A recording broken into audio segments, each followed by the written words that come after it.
did you learn from your coworkers, some elders, some, the same?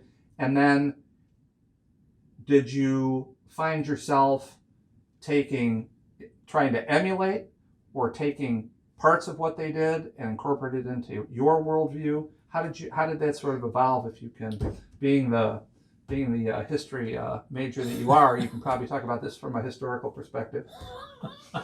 Well, I'm not ancient, so the historical perspective is a bit limited. But yes, I did learn. I did try to pass it on when I was a field training, officer.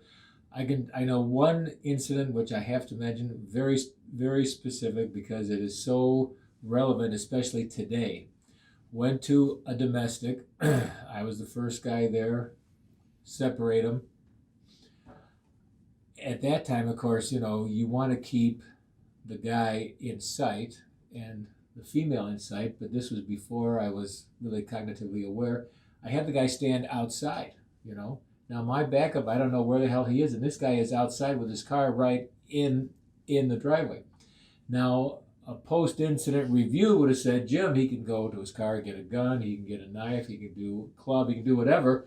You want to keep him in your sight, keep her in your sight, keep them separated till your backup comes in and find out what happened. Well, as it turns out, it was a dispute over child custody.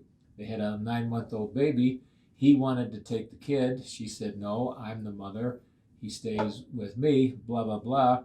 I was trying to rationally apply logic and convince him that, she's the mother, the child would be better off with the mother.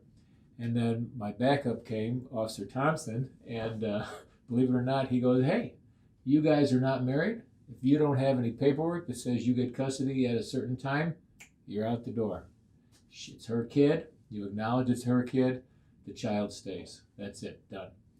And within like 2 minutes, the guy was leaving, but I was trying to rationalize how the child would be better off with the mother. You were being Judge Wapner and just trying to negotiate some sort of a senior officer comes and says, look, unless you got paperwork that says, something different, in an unmarried situation, unless the woman is impaired or there's some reason why the child can't stay, she gets the baby, period, And how old were you in this call, do you think? I was only been on by myself a couple of years, so maybe 30.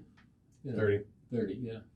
And what level of training did you receive in child custody law and civil law regarding, zero? But yet here you are, just out in the community, attempting to negotiate a reasonable conclusion to a matter that is, I don't even know this, but I'm sure that there's volumes of civil law, both statutorily and case law, on child custody and parental rights. But yet here you are, a representative of the law, at least in the eyes of the people. Right. Completely unqualified. Just not even, you're not even in the ballpark of qualified, other than just what you saw work last time. Right. Like you saw Thompson showed up and he said, no, that's the way it goes. And you had a saying that said, the Constitution to most people. Right. It's Oliver Wendell Holmes, and I'm going to get it wrong, but it says, for most people, the law of the land is the Constitution of the United States. No, okay. The law of the land may be the Constitution of the United States, but for most of us, it's whatever the cop on the beat tells us it is. Yeah, that's a perfect example. I don't know if he's right or wrong about that. I feel like that's probably unless you have a court order, we just don't get involved. Right.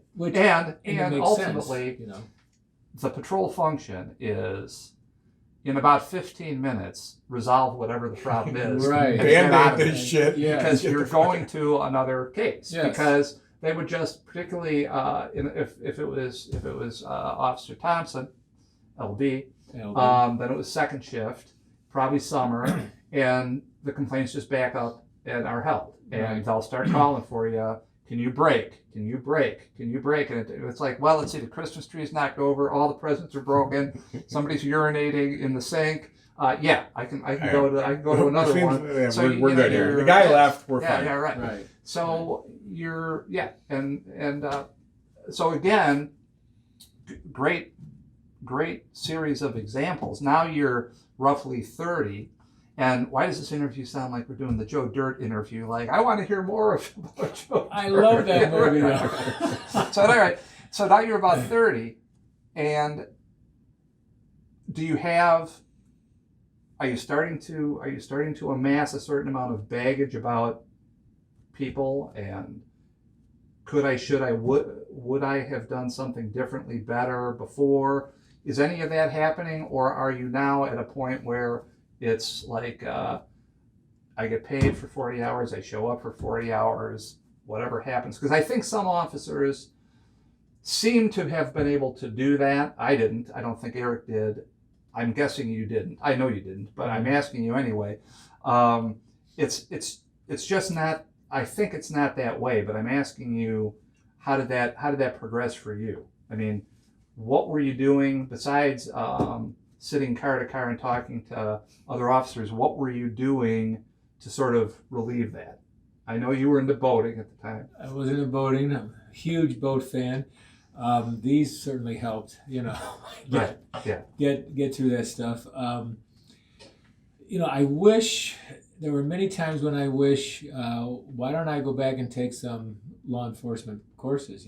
This is my career. I enjoy it.